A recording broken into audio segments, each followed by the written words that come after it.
If you ever see a gas station that says last stop for 70 miles, keep driving. I was about 4 hours into a 6 hour drive when I realized I needed to stop, not just for gas, but because I was falling asleep at the wheel. My eyes kept drifting shut for half a second at a time. That thing where you blink and suddenly you're 50 feet further down the road than you thought you were. I turned up the music and rolled down the window, but the cold air only helped for a few minutes. I needed caffeine. The highway was empty. I hadn't seen another car in at least 20 minutes. When I saw the glow of a gas station sign up ahead, I felt relieved. It was one of those old independent places, not a chain. The kind that looks like it hasn't been updated since the 80s. A single building with 2 pumps out front and a hand-painted sign that said, last stop for 70 miles. I pulled in and parked at the pump. The lot was empty except for a beat-up truck parked around the side of the building. I figured it belonged to whoever was working the night shift. I got out, stretched my legs, and filled my tank. I paid at the pump and headed inside. I should have just gotten back in my car and left, but I needed that coffee, and I needed to use the bathroom. So I walked inside. The store was small, a few aisles of snacks and car supplies, a coffee station in the back corner with those glass pots that had probably been sitting on the burner for hours, a cooler full of sodas and energy drinks along the back wall. The lights were that harsh fluorescent kind that made everything look slightly off. The attendant was behind the counter. He was maybe 50. With thinning gray hair and a face that looked like it hadn't slept in days. He had the TV on, some late-night infomercial with the sound turned low. He looked up when I walked in and something in his expression changed, just for a second, like he was surprised to see me, or worried. "Evening," he said.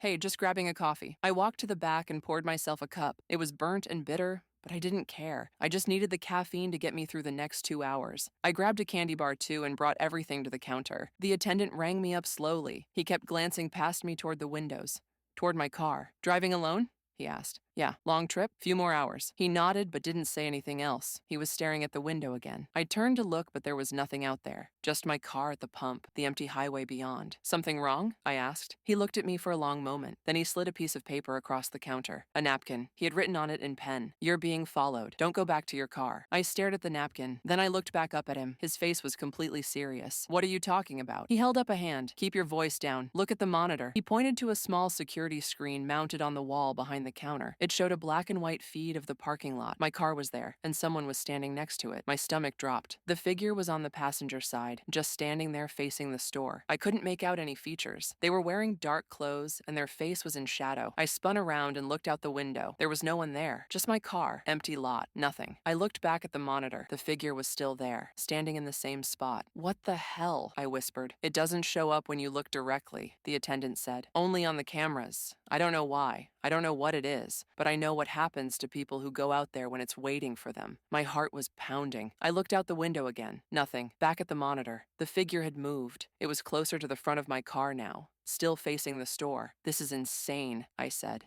"This has to be some kind of trick." I wish it was. He reached under the counter and pulled out a folder. Inside were printed news articles, missing persons reports, headlines about bodies found on the highway. 4 people in the last 8 months, he said. All of them stopped here late at night. All of them went back to their cars even after I warned them. They found them a few miles down the road. Cars stopped in the middle of the highway, engines still running, drivers still in their seats, eyes open, no marks on them. Coroner said their hearts just stopped. I felt dizzy. This couldn't be real. I looked at the articles, the photos of the victims, a young woman, a middle-aged man, a couple in their 30s, real people, real deaths. Why haven't the police done anything? I asked. Done what? There's nothing to investigate. No signs of foul play, no witnesses, just people dying on a lonely stretch of highway. Happens all the time. They chalk it up to fatigue or medical emergencies. I looked at the monitor again. The figure was even closer now, standing right in front of my car. "How long does it stay?" I asked. "Until sunrise usually. Sometimes longer, but if you stay inside, you're safe. It can't come in here." "Why not?" He shrugged. "I don't know. I stopped asking questions like that months ago. I just know the rules. Stay inside when it's dark. Don't go out to the lot. Wait for daylight." I wanted to argue. I wanted to tell him he was crazy, but I couldn't explain the figure on the monitor. I couldn't explain why it wasn't there when I looked with my own eyes. "Okay," I said. "I'll wait." He looked relieved. "Good, smart. You can sit in the back if you want. There's a couch. I've got some magazines. It's only about 4 hours until sunrise." He walked to the front door and locked it. The click of the deadbolt was loud in the quiet store. "Just in case," he said. "Sometimes people panic and try to run. This way you won't do anything stupid." Something about the way he said it made me uncomfortable, but I told myself he was just being cautious.